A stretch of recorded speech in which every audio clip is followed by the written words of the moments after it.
عوامی مسلم لیگ کی شیخ رشید نے ایک بار پھر حکومت پر تابڑ توڑ حملے کر دیے۔ کہتے ہیں کہ ان کی جماعت 1 اگست سے 30 اکتوبر تک پاناما لیکس کے معاملے پر حکومت مخالف تحریک چلائے گی۔ انہوں نے کہا کہ اپوزیشن صرف احتساب چاہتی ہے، جمہوریت کے خلاف نہیں۔ نواز شریف کی خود کی خوش قسمتی ہے کہ 50% اپوزیشن فضل الرحمان ٹائپ اور اچکزئی اور اسفند یار، یہ 2 نمبر کی اپوزیشن ہے۔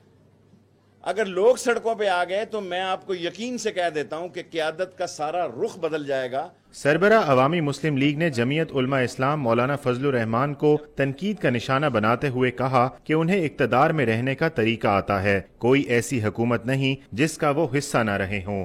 میں 19 تاریخ کی میٹنگ میں یہ سجیشن پیش کرنا چاہتا ہوں کہ ہمیں